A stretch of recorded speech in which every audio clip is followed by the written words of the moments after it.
बात ये कर रहे थे कि सोशल मीडिया पे एक मैंने कुछ लाइनें लिखी थी और वो लाइनें ये थी कि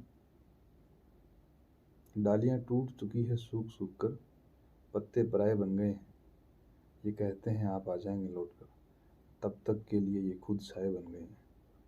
ये लाइनें मैंने कुछ स्टूडेंटों को कह भी दी, मतलब स्टूडेंटों के सामने मैंने कह दी। जब ऐसे डिमांड होती है कि सर आज कुछ सुना दीजिए, तो ये सुना दी। अब हर कोई लाइन सुनाने के बाद क्लास के कुछ यूनिक स्टूडेंट्स हैं जो ठीक लेवल के हैं, वो मेरे से आके पूछ भी लेते हैं कि सर ये वाली लाइनें आपने क्या सोचते हुए लिखी थी।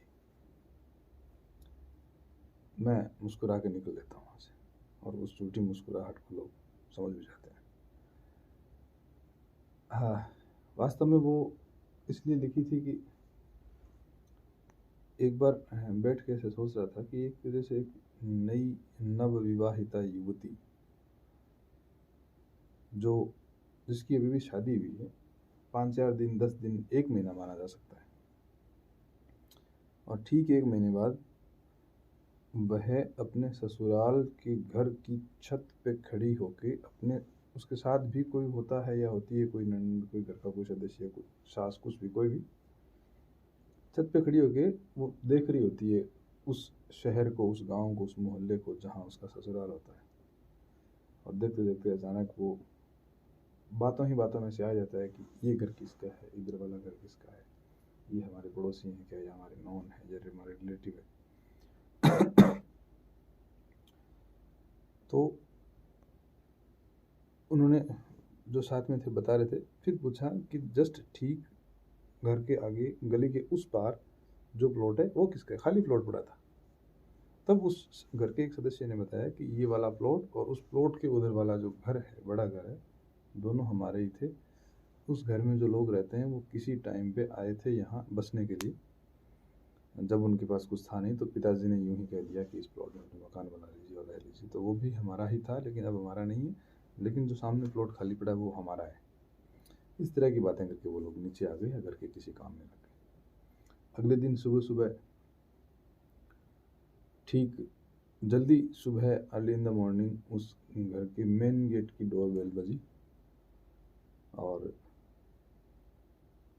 सब लोग इधर उधर होंगे, तो उस वधू बहू ने जाके दरवाज़ा खोला, नव विवाहिता ने जाके दरवाज़ा खोला तो एक रिक्शे वाला था, और उसने अपने रिक्शे पे छोटे छोटे पौधे रख रखे थे जो बेचने का काम कर रहा था। गेट खोलते ही कहा, मैम साहब पौधे ले लीजिए, घर के इंडोर के भी हैं, आउटडोर के भी हैं, बड़े पेड़ बनने वाले भी हैं।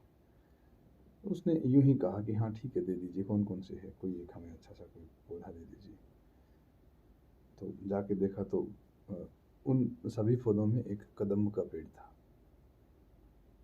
पौधा था, और वो पौधा उसने खरीद लिया, और उस पौधे को उसने अपने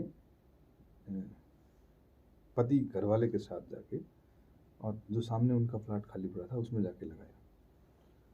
और उसमें जाके उसने इसलिए लगाया कि ये प्लॉट खाली पड़ा है, किसी काम नहीं आ रहा, अगर यहाँ कोई एक पेड़ हो बड़ा जिसकी छाँव हो, तो अगर इसका दरवाज़ा खोल दिया जाए तो दिन में पशु इसके अंदर जाके बैठ सकते हैं धूप में। या हो सकता है कि इस पेड़ के बाद हम यहाँ कुछ पेड़ पौधे और लगा लेंगे, लॉन लगा लेंगे, और हम सारे लोग घर के सारे सदस्यों के साथ यहाँ आके कभी बैठा करेंगे कदम के पेड़ की छाँव में। और जिस सोच के उसने वो पेड़ लगाया। अब क्योंकि वो पेड़ बहुत ही अच्छे उद्देश्य के साथ लगाया गया था, इसलिए वो दिन 2 गुना और रात 4 गुना बढ़ता गया, और ठीक ठीक पेड़ बन गया थोड़े से टाइम में। एक दिन उसके कुछ टाइम बाद, मतलब हो गए होंगे 3-4 साल के बाद या 4-5 साल के बाद, स्थितियाँ कुछ बदली, और उस पेड़ में शायद पानी डाले हुए काफ़ी टाइम हो गया था, उस पेड़ को पानी की मात्रा मिले हुए शायद काफ़ी टाइम हो गया था, और उस पेड़ की वो सूखने की कगार पे था लगभग। उस प्लॉट के अंदर एक बच्ची खेल रही थी, हो गए होंगे 3.5-4 साल की बच्ची होगी। सुबह सुबह का टाइम था, इधर से धूप निकलने वाली थी, पूरब से सूर्य निकल रहा था। और सूरज की, गर्मियों के सूरज की सुबह की किरणें भी बच्चों को तो कचोट लेती है, बच्चों को तो धूप लगने वाली होती है वो। तो जैसे ही वो उस बच्ची के छोटे छोटे हाथों पे, बहुत ही कच्ची स्किन पे, और लाल लाल उसके गालों पे वो जब जैसे धूप पड़ रही थी, तब वहाँ एक आदमी आया, एक युवा। गेट को खोल के धीरे से अंदर आया और उसने कोशिश की कि वो बच्ची जो खेल रही है वो खेलती रहे, उसका ध्यान डिस्टर्ब ना हो अपने खेल से। और जिधर से सूरज की किरणें आ रही थी उस तरफ आके वो खड़े हो गए, ताकि उनकी छाँव उस बच्ची पे पड़े। जैसे ही उस बच्ची पे छाँव पड़ी तो उसका ध्यान टूटा, सूरज की किरणें अचानक से रुकी और छाया आगे रुकी, तो उसका ध्यान टूटा और उसने उस युवक की तरफ देखा। एक बार उस युवक की तरफ देखी, दोबारा उस पेड़ की तरफ देखा, और फिर उस बच्चे ने कहा कि डालियां टूट चुकी है, सूख सूख कर पत्ते पराए बन गए हैं, ये कहते हैं आप आ जाएंगे लौट कर, तब तक के लिए ये खुद साए बन गए हैं।